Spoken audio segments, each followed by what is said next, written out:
வாழ்வில் வார்த்தை ஊழியங்கள் வழங்கும் இன்றைக்கான இறை வார்த்தை. இயேசு கிறிஸ்துவின் இணையற்ற நாமத்தில் அன்பின் வாழ்த்துக்கள். இன்றைக்கான இறை வார்த்தையை தியானிக்கலாம். மாதத்தின் முதல் நாள், மாதத்தின் முதல் ஞாயிற்றுக்கிழமையில் நாம் தவறாது திருவிருந்தில் பங்கு பெறுகின்றோம். திருவிருந்தில் பங்கு பெறுகின்ற பொழுது ஆண்டவருடைய பிரசன்னத்தையும் ஆண்டவருடைய பலனையும் நாம் பெறுகின்றோம். கட்டாயம் அதிலே கலந்து கொள்ள வேண்டும் என்று பிரயாசப்படுகின்றோம். இன்றைக்கு திருவிருந்தை குறித்து உங்கள் மத்தியிலே சில காரியங்களை பகிர்ந்து கொள்ள விரும்புகின்றேன்.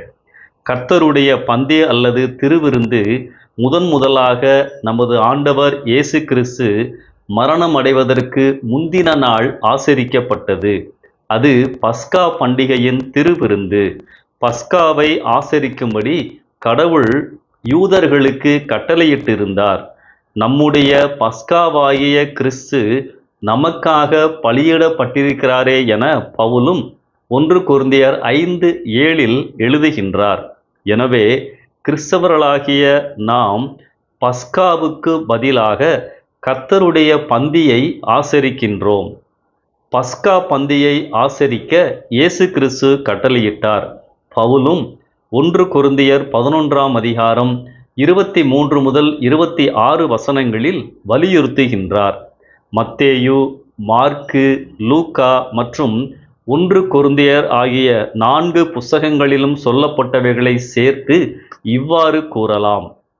நீங்கள் வாங்கி புசியுங்கள், இது உங்களுக்காக கொடுக்கப்படுகிற என்னுடைய சரீரமாய் இருக்கிறது. என்னை நினைவு கூறும்படி இதை செய்யுங்கள். இந்த பாத்திரம் பாவ மன்னிப்பு உண்டாகும்படி அநேகருக்காக சிந்தப்படுகின்ற புது உடன்படிக்கைக்குரிய என்னுடைய இரத்தமாய் இருக்கிறது, அல்லது என் இரத்தத்தினால் ஆகிய புது உடன்படிக்கையாய் இருக்கிறது.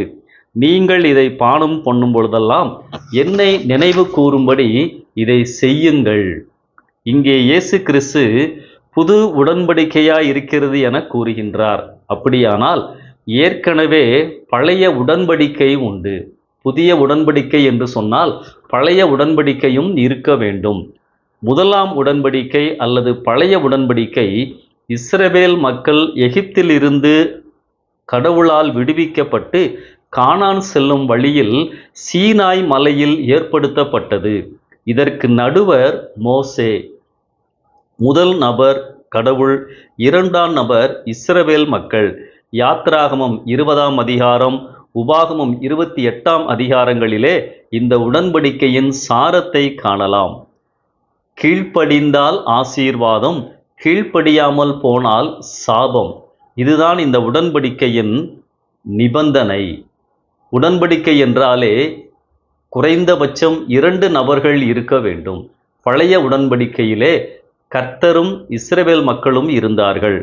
இரண்டாம் உடன்படிக்கை அல்லது இங்கே இயேசு கிறிஸ்து குறிப்பிடும் புதிய உடன்படிக்கை கொல்கதா மலையில் ஏற்பட்டது. நடுவர் இயேசு கிறிஸ்து, முதல் நபர் கடவுள், இரண்டாம் நபர் உலக மக்கள், அதாவது நானும் நீங்களும்.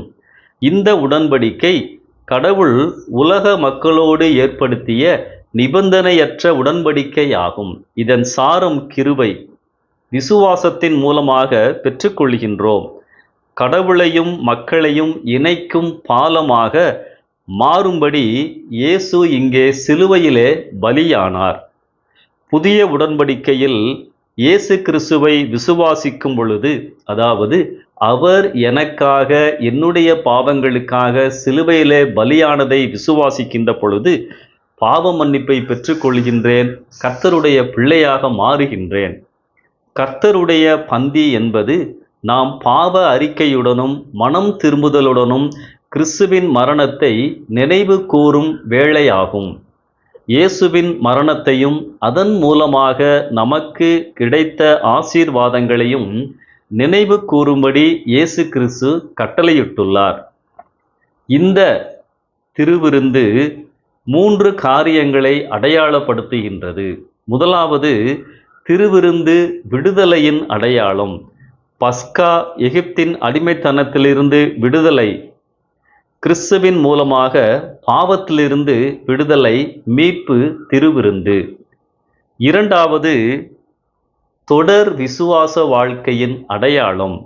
எகிப்தில் பயணம் செய்த கானானியரை நோக்கி ஆயத்தப்படு, அதாவது எகிப்திலே உட்காராதே, கிளம்பி புதிய கானானை நோக்கி புறப்படு, அவசரமாக கால தாமதமின்றி செய்ய வேண்டியதை இந்த வசனம் குறிக்கின்றது. யாத்ராகமம் 12:11 கவனியுங்கள். கச்சை கட்டிக்கொண்டு, கால்களில் பாதரட்சை எடுத்துக்கொண்டு, கையில் தடியுடன் தீவிரமாய் புசிக்க கடவீர்கள். கர்த்தரின் பந்தியில் பங்கு பெறும்போது இனி பாவம் செய்யக்கூடாது என்ற உணர்வுடன் இருக்க வேண்டும். இயேசுவை நான் மறுபடியும் சிலுவையில் அறைய மாட்டேன். இந்த உணர்வினால் பலனடைகின்றேன்.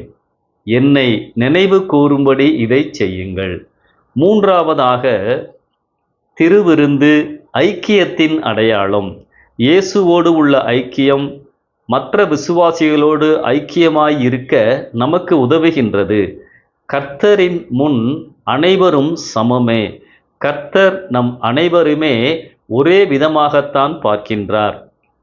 எப்பொழுது இந்த பந்தியிலே நான் பங்கு பெறுகின்றேனோ, எல்லாரோடு இணைந்து பங்கு பெறுகின்றேனோ, இந்த பந்தி எதை நினைவுபடுத்துகின்றது? ஆண்டவருக்கு முன்பதாக எல்லோரும் சமம். உயர்ந்தவன், பெரியவன், படித்தவன், படிக்காதவன், இந்த சமுதாயத்தை சேர்ந்தவன் என்றெல்லாம் பிரிவினைகள் இல்லை என்பதை நாம் அறிந்து கொள்ள வேண்டும். எப்பொழுதெல்லாம் ஆண்டவருடைய சன்னிதானத்திலே வருகின்றோமோ அப்பொழுது நாம் எல்லோருமே ஒன்றானவர்கள், சமமானவர்கள் என்ற உணர்வு எனக்கு இருக்க வேண்டும். இதை இந்த திருவிருந்து நினைவுபடுத்துகின்றது. அன்பானவர்களே, இந்த அடையாளங்களை நினைவு கூர்ந்து, அதாவது 3 காரியங்கள்: திருவிருந்து விடுதலையின் அடையாளம், திருவிருந்து தொடர் விசுவாச வாழ்க்கையின் அடையாளம், திருவிருந்து சமநிலை ஐக்கியத்தின் அடையாளம். பிரியமானவர்களே, எப்பொழுதெல்லாம் திருவிருந்திலே பங்கு பெறுகின்றீர்களோ நம்மை பரிசோதித்து தகுதியாய் இருக்கிறோமா என்று, பாத்திரவான்களாய் இருக்கிறோமா என்று நம்மை ஆராய்ந்து பார்த்து இந்த திருவிருந்திலே பங்கு பெறுவோம். அப்படிப்பட்ட கிருபைகளை ஆண்டவர் தருவாராக. ஆமென்.